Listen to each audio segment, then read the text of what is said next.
Have you ever noticed how the people who need you most are often the ones who appreciate you least? Think about it right now. Who comes to mind when I say that? Someone's face just appeared in your thoughts, didn't it? That person who calls when they're in crisis, who leans on you when their world falls apart, who somehow always knows you'll be there, but when you need support, when you're struggling, where are they? You've felt this before, that hollow ache when you realize you're always the one giving, always the one available, always the one who drops everything to help. And yet, you keep doing it. You keep answering that call. You keep saying yes when everything inside you wants to scream no. Carl Jung, one of the greatest scholars of the human mind, understood something profound about this pattern.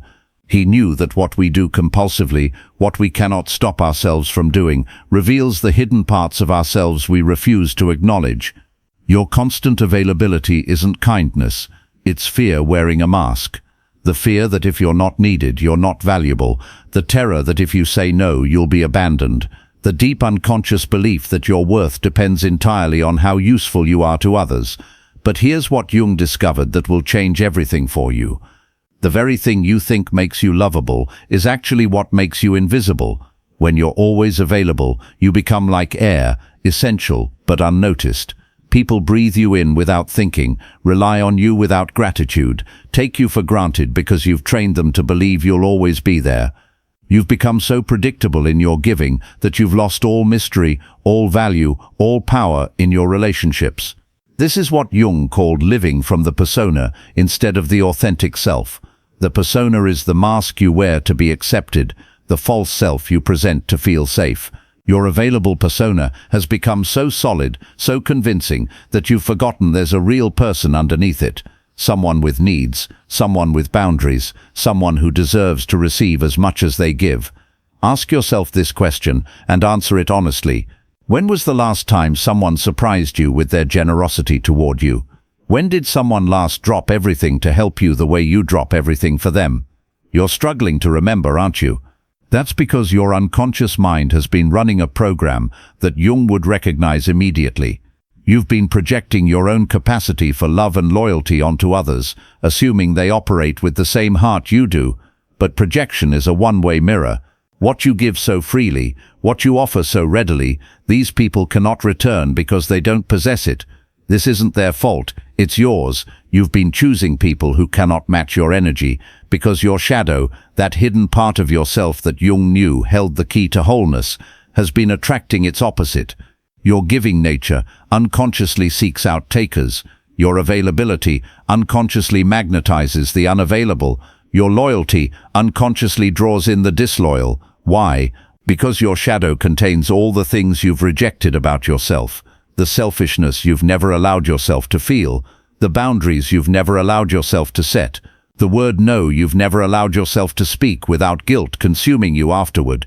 Jung believed that what irritates us most about others is actually showing us something we need to integrate within ourselves. Those selfish people who take and never give back, they're not your enemies, they're your teachers. They're showing you the very qualities your shadow contains, the very qualities you need to develop to become whole. The person who never calls you back is reflecting your inability to be unavailable. The friend who only contacts you when they need something is mirroring your own conditional availability.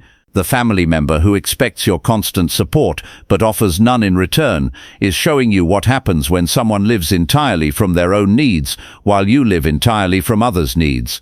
This creates what Jung called a psychological split. Part of you, the conscious part, believes you're being loving and good by always being available. But another part, the unconscious part, is growing resentful, exhausted and angry. You feel it, don't you? That building frustration that you immediately push down because good people don't feel angry about helping others. But that anger is not your enemy, it's your ally. It's your psyche's way of telling you that something is fundamentally out of balance. Jung knew that psychological symptoms, even uncomfortable ones like resentment and exhaustion, are the psyche's attempt to restore equilibrium. Your anger is trying to wake you up to the truth you've been avoiding. You are not responsible for everyone else's emotional well-being. You are not required to be available at all times. You are not obligated to sacrifice your own needs to meet everyone else's wants. But your shadow has been carrying this knowledge while your conscious mind rejected it. The part of you that wants to be selfish, that wants to say no, that wants to put yourself first. This isn't evil, it's essential. Jung called this process individuation, the integration of all parts of yourself, including the parts you've labeled as bad or wrong. Think about the people in your life who command respect. Notice something. They're not always available. They have boundaries. They say no without explanation. They prioritize themselves without apology. And somehow, mysteriously, people value them more, not less. This reveals something profound that Jung understood about human psychology. We don't respect what's always available to us. We don't value what costs us nothing. We don't appreciate what requires no effort to obtain. Your constant availability has been training people to devalue you. Every time you drop everything to help, you're teaching them that your time isn't precious. Every time you say yes when you want to say no, you're communicating that your needs don't matter. Every time you're there for someone who isn't there for you, you're showing them exactly how little they need to give to get everything from you. The truth Jung would want you to understand is this: your availability has become your prison, and you are both the prisoner and the jailer. But consciousness changes everything. The moment you become aware of an unconscious pattern, you gain the power to change it. Jung believed that awareness itself is the first step towards psychological freedom. Right now, as you recognize yourself in these words, as you feel that uncomfortable stirring of truth in your chest, you're already beginning the process of individuation. Your shadow has been trying to teach you something crucial. Healthy selfishness is not only acceptable, it's necessary. The ability to be unavailable is not cruelty, it's self-respect. Setting boundaries is not mean, it's mature. The people who truly care about you will not disappear when you become less available. In fact, they'll respect you more. They'll value your time because you've shown them it has value. They'll appreciate your help because it's no longer guaranteed. They'll treasure your presence because it's no longer a given. But some people will disappear, and that's the most important information you could possibly receive. The relationships that cannot survive your boundaries were never real relationships. They were transactions. You were providing a service, not sharing a connection. You were being used, not loved. Jung would tell you that this discovery, painful as it is actually a gift. It's your psyche's way of clearing out what doesn't serve you to make room for what does. Every person who disappears when you stop being endlessly available is creating space for someone who will value the authentic you, not just the available you. This is why your unconscious mind created this pattern in the first place, not to punish you, but to teach you, not to drain you, but to show you what you've been missing. Your availability addiction has been a costly but effective teacher, showing you exactly what happens when you abandon yourself for others. The lesson is almost complete. You've seen the cost, you've felt the pain, you've recognized the pattern. Now comes the most important part, the choice to change. But change requires courage. It requires you to integrate your shadow, to embrace the parts of yourself you've rejected, to become comfortable with being uncomfortable. It means disappointing people who have grown accustomed to your endless giving. It means sitting with guilt that has been controlling you for years. It means redefining yourself from the inside out. Jung called this the hero's journey of the psyche, the journey from unconscious patterns to conscious choice, from reactive living to intentional being, from people-pleasing to authentic relating. You stand at the threshold of this transformation right now. Part of you wants to close this video, go back to your old patterns, continue being the person everyone can count on, even if it's killing you slowly. That's your ego trying to maintain the status quo, because change feels dangerous. But another part of you, the part that Jung would call your true self, is ready to stop being available to everyone except yourself, ready to set boundaries that protect your energy instead of drain it, ready to choose relationships based on mutual respect rather than one-sided giving. The question is, which part will you listen to? Because here's what Jung understood that changes everything. The moment you stop being available to everyone, you become available to yourself. The energy you've been pouring into others can finally flow back to you. The love you've been giving away can finally come home. And when you're no longer running on empty, when you're no longer exhausted from giving what you don't have, when you're no longer resentful from receiving nothing in return, that's when you discover what real relationships actually look like. That's when you learn the difference between being needed and being valued. between being useful and being loved, between being available and being appreciated. The people who matter will not only understand your new boundaries, they'll respect them. They'll step up to meet you at the new standard you've set. They'll begin giving back because you've stopped making it optional. But this transformation doesn't happen overnight. It requires what Jung called shadow work, the patient, sometimes painful process of integrating the parts of yourself you've been rejecting, the selfish part, the boundary-setting part, the unavailable part. These aren't flaws to overcome. They're essential aspects of a whole human being that you've been suppressing. Your shadow has been carrying your healthy selfishness while your conscious mind played the martyr. Your shadow has been holding your boundaries while your ego people-pleased. Your shadow has been protecting your unavailability while your persona gave everything away. Integration means bringing these shadow qualities into conscious awareness and using them appropriately. It means being strategically selfish instead of compulsively selfless. It means being selectively available instead of universally accessible. It means being conditionally giving instead of unconditionally drained. This is not about becoming cruel or uncaring. This is about becoming balanced. Jung knew that psychological health requires the integration of opposites. You cannot be whole while rejecting half of yourself. You cannot be authentic while living only from your light and denying your shadow. The shadow contains not just your rejected negative traits, but your rejected positive ones too. Your power, your self-respect, your ability to receive, your capacity to be valued rather than just valuable to others. When you integrate these shadow qualities, something miraculous happens. You stop attracting people who drain you and start attracting people who energize you.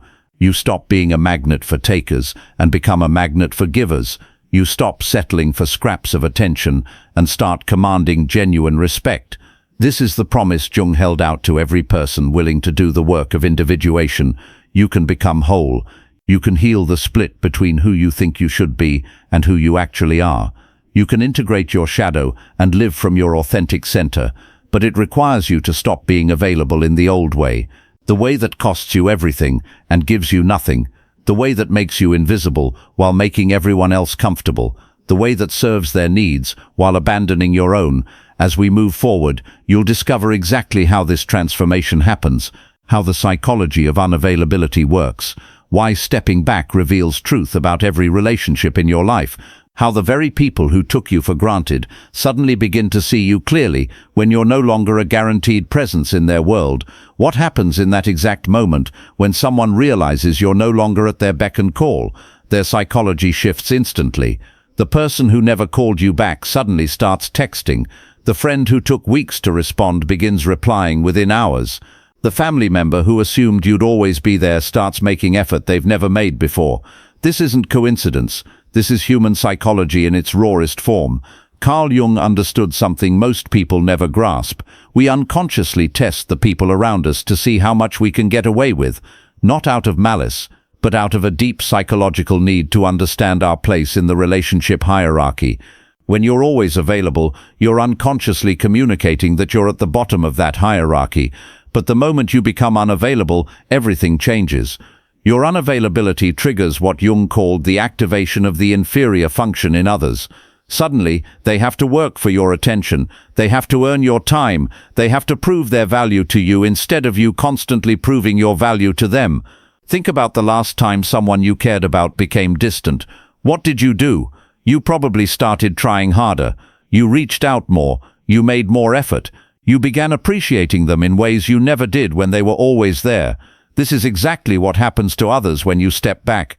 Your absence creates what your presence never could, genuine appreciation for who you are and what you bring to their lives. But here's where it gets psychologically fascinating. Not everyone will respond this way. Some people will simply disappear when you're no longer convenient. And this reveals the most important truth you need to understand about human relationships. The people who disappear when you set boundaries were never actually in relationship with you. They were in relationship with your function.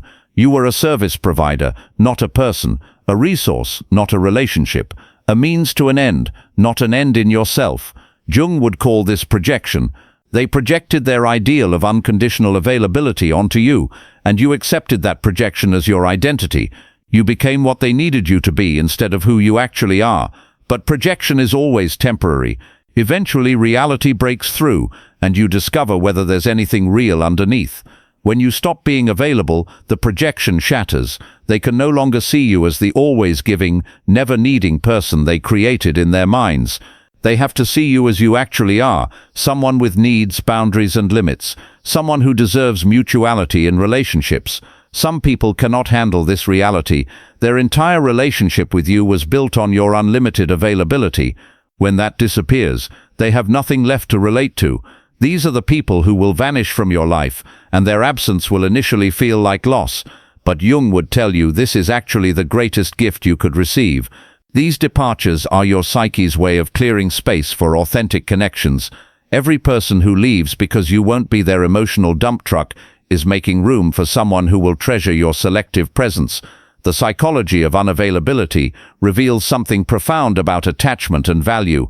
Humans are wired to pursue what withdraws and to withdraw from what pursues. This isn't cruelty, it's evolutionary psychology. Scarcity creates value, abundance creates indifference. When you are always available, you are abundant in everyone's life. Unlimited, inexhaustible, and therefore unconsciously worthless. Not because you weren't valuable as a person, but because psychological laws don't operate on intrinsic worth. They operate on perceived scarcity. Your constant availability created psychological abundance, which triggered unconscious devaluation, but your strategic unavailability creates psychological scarcity, which triggers unconscious appreciation. Watch what happens when you don't immediately respond to that text. Notice how their energy shifts when you can't meet for coffee because you have other plans. Observe their behavior when you're not endlessly accommodating their schedule, their needs, their emotional crises.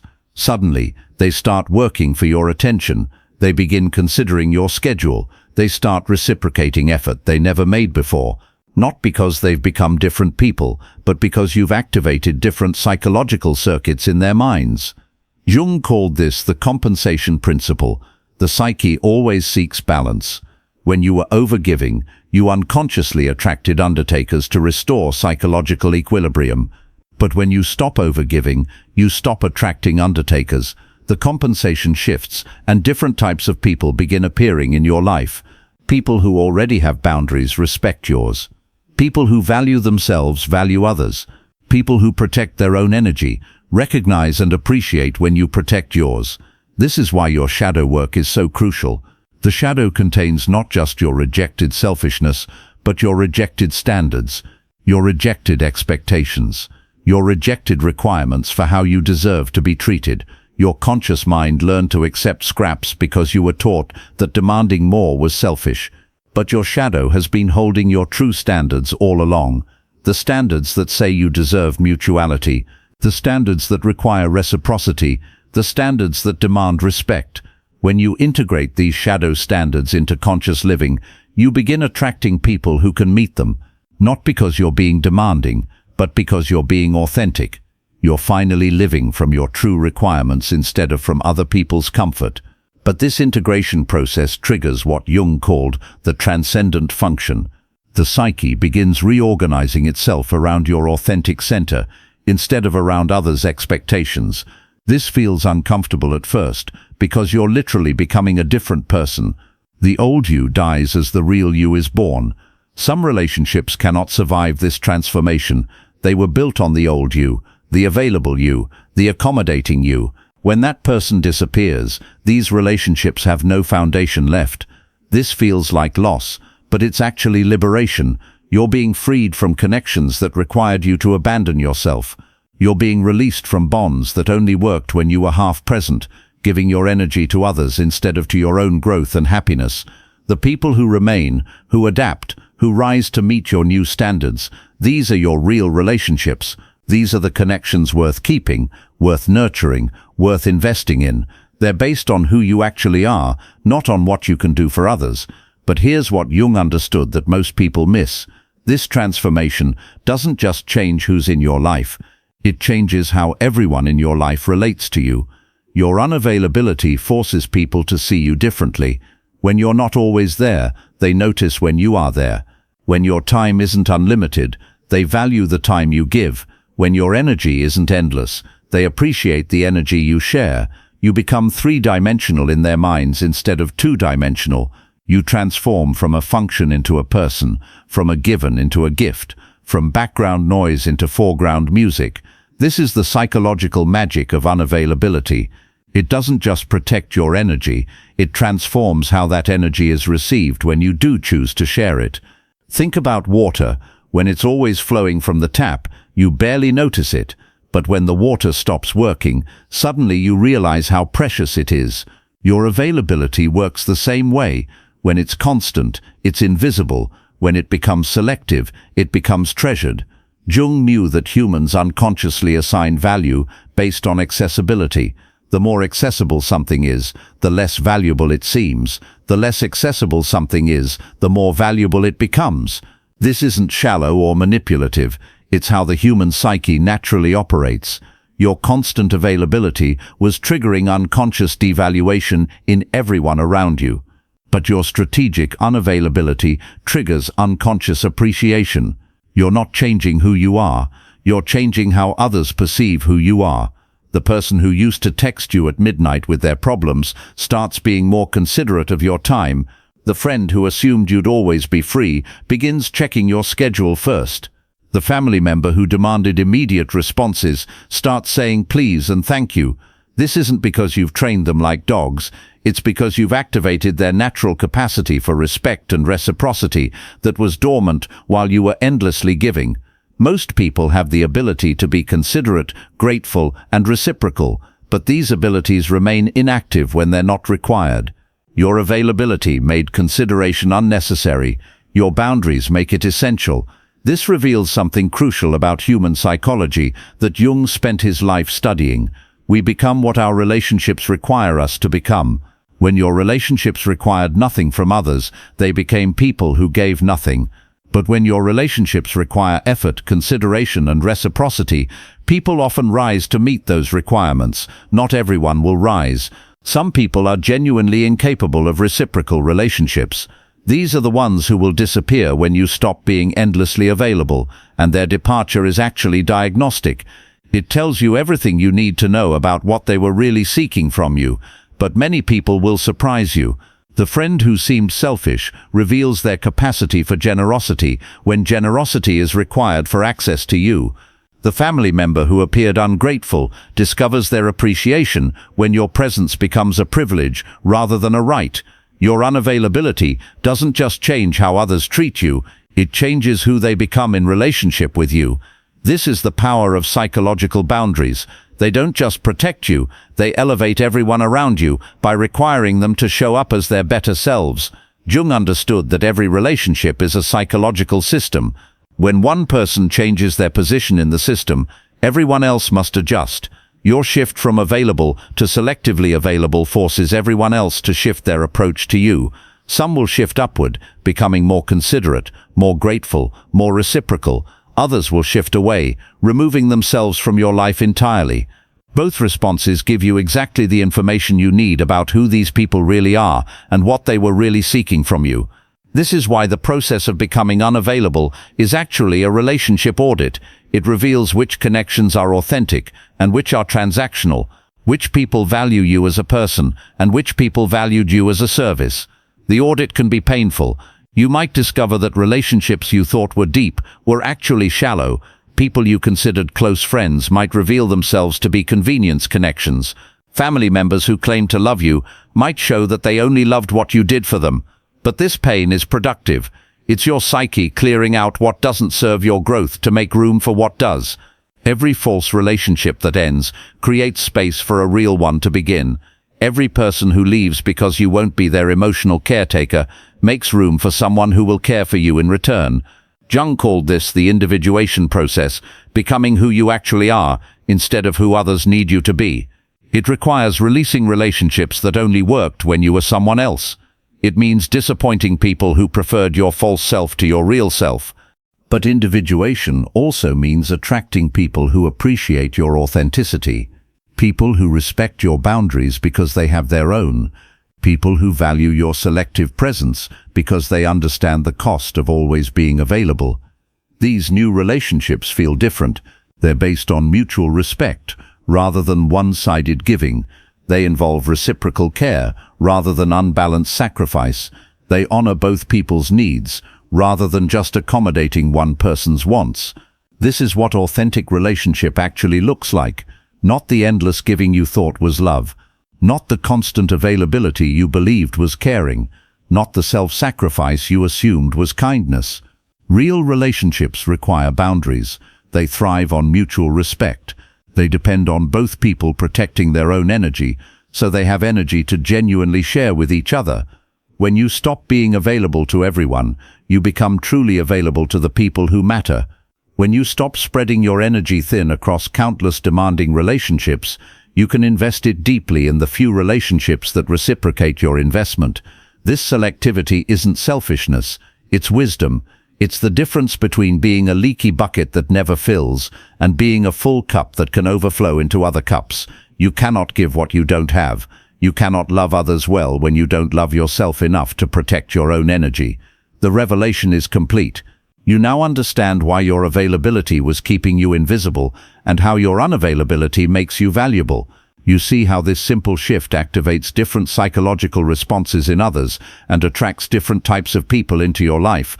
But understanding is only the beginning. The real transformation happens when you take this knowledge and apply it to your actual relationships, your daily choices, your moment-by-moment decisions about where to invest your precious energy and irreplaceable time.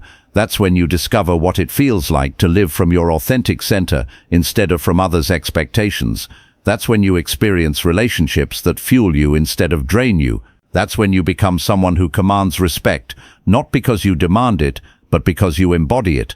The moment you actually start saying no, your entire world reorganizes itself around your authentic power. But first, you have to survive the guilt, that crushing, familiar guilt that rises every time you put yourself first. The voice that says you're being selfish, that you're disappointing people, that you're not the person they thought you were. Good. You're not the person they thought you were. You were never that person. That was your persona, your mask, your false self created to keep others comfortable while you slowly disappeared. Carl Jung knew that guilt is often the last guardian of unconscious patterns. It's your psyche's final attempt to keep you locked in familiar suffering rather than stepping into unfamiliar freedom. The guilt isn't telling you you're doing something wrong. It's telling you you're doing something different. And different feels dangerous to the unconscious mind that has been running your availability program for years, maybe decades. That program kept you safe by making you indispensable. If you're always needed, you'll never be abandoned. If you're always giving, you'll never be rejected. If you're always available, you'll never be alone. But safety and authenticity are often opposites. Jung understood that to become whole, you must be willing to risk the false security of your persona for the genuine power of your authentic self. That authentic self has been waiting your entire life for this moment, the moment when you finally choose yourself, when you finally honor your own needs, when you finally protect your own energy with the same fierce dedication you've been giving to protecting everyone else's comfort. What does this actually look like in practice? It looks like your phone ringing and you choosing not to answer because you're in the middle of something important to you. It looks like someone asking for a favor and you saying no without a detailed explanation or apology. It looks like prioritizing your own plans and letting others work around your schedule for once. These seem like small actions, but they create seismic shifts in your psychological landscape. Each time you choose yourself, you're sending a message to your unconscious mind that you matter, that your time has value, that your energy is precious, that your needs are legitimate. Your unconscious mind has been waiting to receive this message. It's been holding your self-respect, your personal standards, your sense of worth, waiting for you to claim them. Every boundary you set is you reclaiming another piece of yourself that you gave away to keep others comfortable. But here's what happens that most people don't expect. The people who truly care about you don't just accept your boundaries, they celebrate them. They celebrate them because they recognize what these boundaries represent. They represent your growth, your healing, your movement toward wholeness. The people who love the authentic you have been waiting for the authentic you to show up. These are the people who will say things like, "I'm proud of you for standing up for yourself when you set a boundary.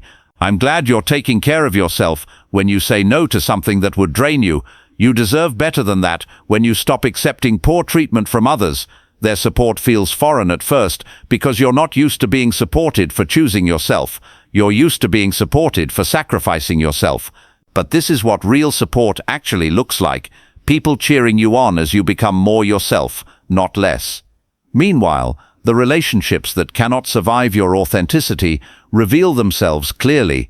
These are the people who get angry when you set boundaries, who try to guilt you back into your old patterns, who label your self-care as selfishness and your standards as unreasonable expectations. Jung would tell you to pay attention to these reactions. They're diagnostic. They're showing you exactly what these people were really getting from the relationship and exactly how little they were actually invested in your well-being. Someone who truly cares about you wants you to have boundaries because they want you to be healthy. Someone who only cared about what you could do for them will resist your boundaries because boundaries threaten their access to your unlimited giving. This distinction becomes crystal clear once you start living authentically. The people who respect your no are the people who deserved your yes. The people who fight your boundaries were never worthy of your unlimited availability. But the most profound shift happens not in how others treat you, but in how you experience yourself. When you stop abandoning yourself for others, you finally come home to yourself. When you stop pouring all your energy outward, it finally begins flowing inward, filling the empty spaces that chronic giving created inside you. You start noticing things about yourself that you forgot existed. Your preferences, your opinions, your desires, your dreams that got buried under everyone else's needs. Your authentic self begins emerging from underneath the helpful persona you wore for so long. This emergence feels like remembering who you were before you learned that your worth depended on your usefulness, before you believed that love was earned through endless sacrifice, before you accepted the lie that good people don't have needs of their own. Jung called this process the return to the self with a capital S, not the ego self that seeks approval, but the authentic self that exists independent of others' opinions. This self has been waiting patiently for you to stop performing and start being. When you access this authentic self, something magical happens in your relationships. You stop attracting people who need fixing and start attracting people who are already whole. You stop being a magnet for emotional vampires and become a magnet for emotional equals. This happens because your energy signature changes completely. When you were chronically available, you were broadcasting neediness disguised as helpfulness. Your unconscious was sending out signals that said, I will give you everything because I need you to need me. But when you become selectively available, you broadcast self-sufficiency. Your energy says, I am complete on my own, and I choose to share my wholeness with people who can appreciate it. This attracts fundamentally different types of people into your life. People who are also whole, people who also have boundaries, people who also value themselves enough to protect their energy, people who can give as much as they receive because they're not operating from emptiness. These relationships feel completely different from what you're used to.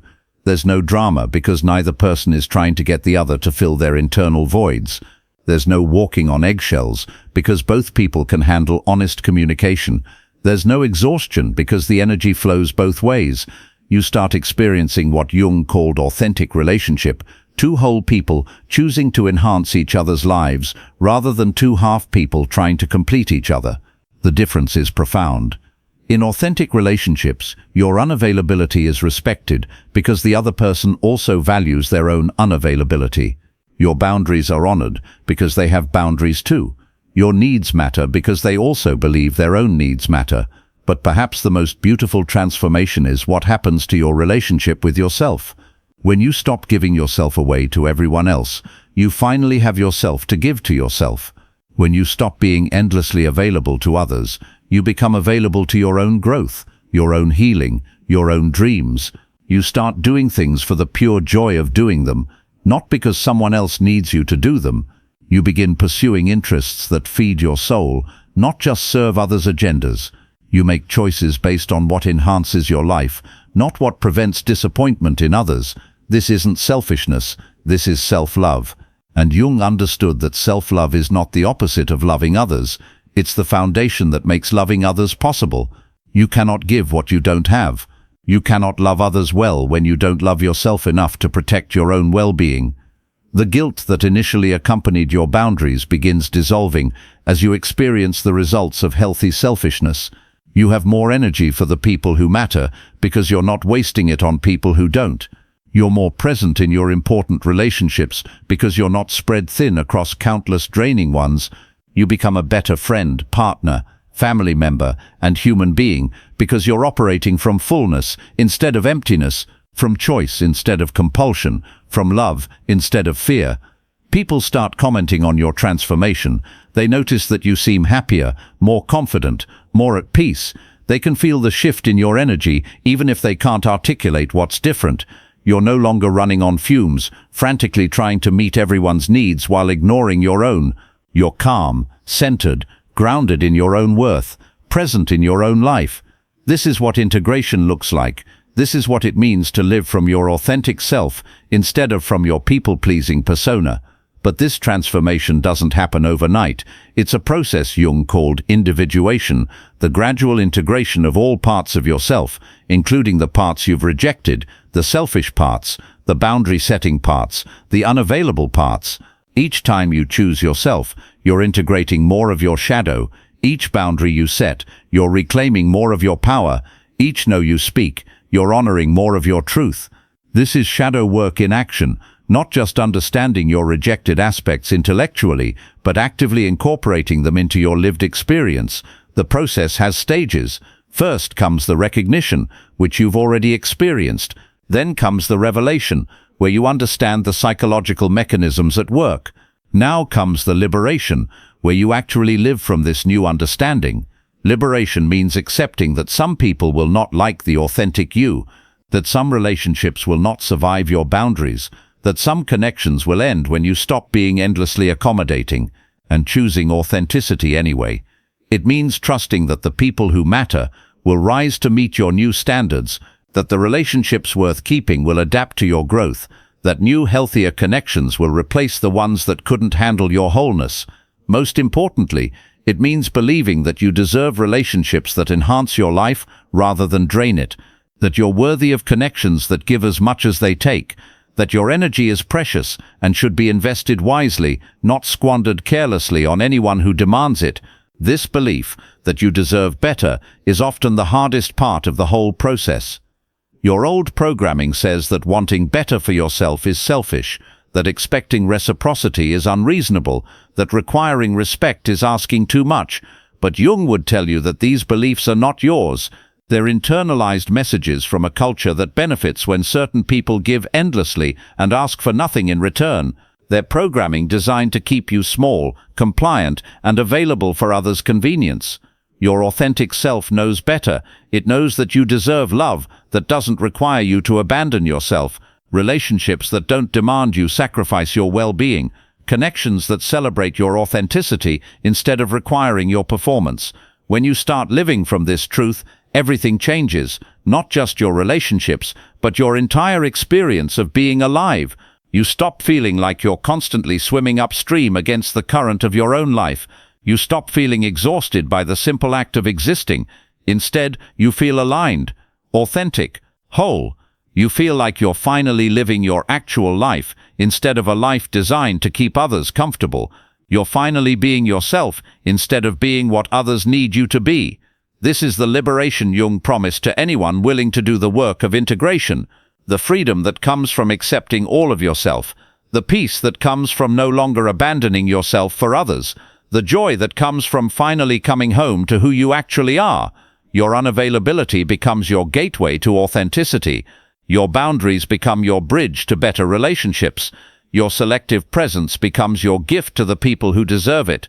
And you realize that all along, the very thing you thought made you unlovable, your needs, your limits, your requirements for reciprocity, these are actually what make you human, what make you real, what make you someone worth loving authentically instead of using conveniently. The person who emerges from this process is unrecognizable from the person who began it, not because you've become someone else, but because you've finally become yourself, the self that was always there, waiting patiently beneath the helpful persona for permission to exist. You no longer need permission. You no longer need approval. You no longer need to earn your worth through endless giving.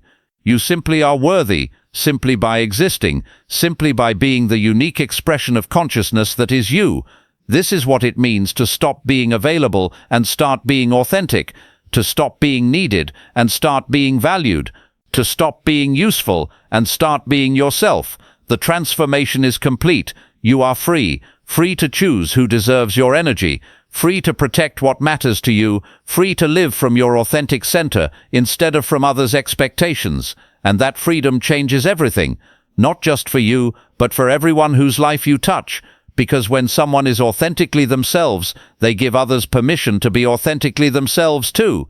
Your liberation becomes a gift to the world. Your boundaries become a model for others. Your authentic living becomes an invitation for others to stop performing and start being. This is the ripple effect of integration. This is the power of choosing yourself. This is what happens when you finally stop being available to everyone and become available to the truth of who you actually are. If this resonates with you, if you recognize yourself in these words, if you feel that stirring of truth in your chest, that's your authentic self calling you home. That's your psyche inviting you to begin the most important relationship of your life, the relationship with yourself. Comment below and tell me, what's the first boundary you need to set? What's the first no you need to speak? What's the first step you need to take toward choosing yourself? Your journey to authentic living begins with a single choice, the choice to stop abandoning yourself for others, the choice to honor your own needs, the choice to protect your own energy. Make that choice. Your authentic self is waiting.